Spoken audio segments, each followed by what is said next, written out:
Hello বন্ধুরা, আবার আমি চলে এলাম শুভজিৎ একটা নতুন ভিডিও নিয়ে। তো আজকে যে ভিডিওটা হবে আমরা কথা বলবো যে আমরা যখন মনিটর চালাই তখন যে কোনো অ্যাম্পলিফায়ারে আমরা যখন মনিটর চালাই তখন আমাদের ঠিকমতোভাবে আমাদের প্রেসার হয় না, প্লাস আবার কি আমাদের সাউন্ডটা ফেটে যায় মনিটরে। তো এটা কেন হয় তো আমি পুরো বলবো।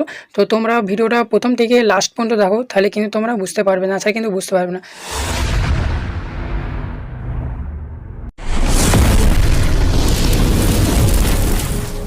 তো বন্ধুরা, আমরা প্রথমে কথা বলি যে মনিটর, তো আমরা স্পিকার থেকে আরম্ভ করছি। তো মনিটরে যদি ধরো আমরা 600 কি 400 স্পিকার লাগিয়ে রেখেছি, তো দুটো মিলে কত হচ্ছে তোমার 600 1200, আর যদি 400 হয় তাহলে 800 হয়। ঠিক আছে, তো কি হয় যে আমরা ভুলটা কি করি যে আমাদের অ্যাম্পলিফায়ারটা কি সবাই মনে করে যে কোনো স্পিকার যত ওয়াট হবে তো 400 400 800 হয়, তো সেখানে আমি 501 বা 701-এ চালিয়ে দেবো। কিন্তু না বন্ধুরা, তুমি চালাতে পারো কিন্তু সেই হারে তুমি কিন্তু প্রেসার পাবে না। তোমরা সবাই জানো যে কোনো স্পিকারে যদি অ্যাম্পলিফায়ার যদি ওই স্পিকার থেকে যে বেশি বড় দেওয়া হয় তখন কিন্তু তার আওয়াজটা টাইট হয়, প্লাস কী হয় তোমার কিন্তু আওয়াজটা ভালো, তোমার প্রেসার হয়, তোমার কিন্তু মালের কিন্তু ড্যামেজ হয় না। ঠিক আছে, তো আজ যে ছোটো অ্যাম্পলিফায়ার হয়ে যায় তোমরা সবাই জানো যে তুমি একটা সাপোজ একটা জেনারেটারে তুমি একটা ছোটো জেনারেটার তুমি লোড বেশি দিয়ে দিচ্ছ, তখন কী হবে কখনো কখনো দেখবি যে তোমার ভোল্টেজ বেশি হয়ে যাচ্ছে, কখনো কখনো গিয়ে ভোল্টেজ তোমার কমে যাচ্ছে।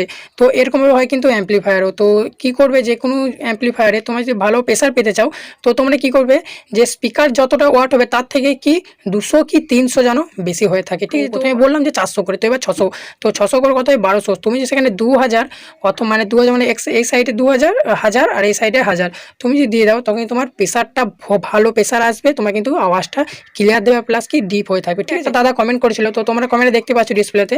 তো যে বলেছিল যে আমরা মনিটরে কি ছোটো অ্যাম্পলিফায়ারে কি চালাতে পারবো, তো আমি বলেছিলাম হ্যাঁ চালাতে পারবে, কিন্তু সেই আরে প্রেসার হবে না। তো প্রেসারটা না হওয়ার কারণ হচ্ছে কি স্পিকারে কয়েলকে যতক্ষণ না যে কোনো অ্যাম্পলিফায়ার ভালোভাবে বসাতে পারবে ততক্ষণ কিন্তু আর ভালো পাঞ্চ বা ভালো তার থ্রো হয় না। ঠিক আছে, তো এই সব থেকে ভালোভাবে তোমরা যখনই যে কোনো মনিটর বা যে কোনো টপ, তোমার যে টপ যদি সাপোজ একটা 1200 ওয়াট টপ হয়ে থাকে সেখানে তুমি কিন্তু 1200, তুমি এখান থেকে কিন্তু 200 কি 500 বেশি থাকলেও ক্ষতি নেই। ঠিক আছে, তো 12 মানে 1700 ওয়াট করে তুমি যদি অ্যাম্পলিফায়ার তুমি যদি ডুয়াল চ্যানেল চালাও তাহলে তুমি সেখানে 3000 দিয়ে তুমি কিন্তু চালাবে, তাহলে তোমার পাঞ্চটা ভালো হবে, তোমার কিন্তু লং থ্রোটা ভালো হবে। তো তোমার বোঝা পারলাম তো মনিটর আমাদের প্রেসার কেন হয় না, সাউন্ডটা কেন ঠিক ডিপ হয় না। ঠিক আছে, তো তোমরা সবসময় চেষ্টা করো যে ওর থেকে অ্যাম্পলিফায়ার বড় নেওয়ার, আর কখনো চেষ্টা নেবে না যে স্ট্রেঞ্জারের কি যে কোনো অ্যাম্পলিফায়ার হোক না কেন ওয়াটেজ যদি তার কম হয়, যদি তোমার সিঙ্গেল চ্যানেল মানে তোমার 2 ওয়ে ক্রস ওভার যদি সেটিং করা থাকে তো ওই অ্যাম্পলিফায়ার চালাবে না। ঠিক আছে, তো সবসময় চেষ্টা করবে কি ডুয়েল চ্যানেল যে 1 ওয়েতে কাজ করে সেই ধরনের নেওয়ার চেষ্টা করবে। ঠিক আছে, সো গাইস আশা করি তোমাদের বুঝতে পারলাম। তো ভিডিও যদি ভালো থাকে একটা লাইক করে দিও, আর চ্যানেলে নতুন থাকলে সাবস্ক্রাইব করে দাও, কারণ আমি এরকম ইন্টারেস্টিং ভিডিও কিন্তু আমি নিয়ে আসতে থাকি প্রতিদিনই, আমি কিন্তু ভিডিও আপলোড করি। ঠিক আছে, so guys bye, take care, আবার নেক্সট ভিডিও এরকম ইন্টারেস্টিং ভিডিওর সাথে।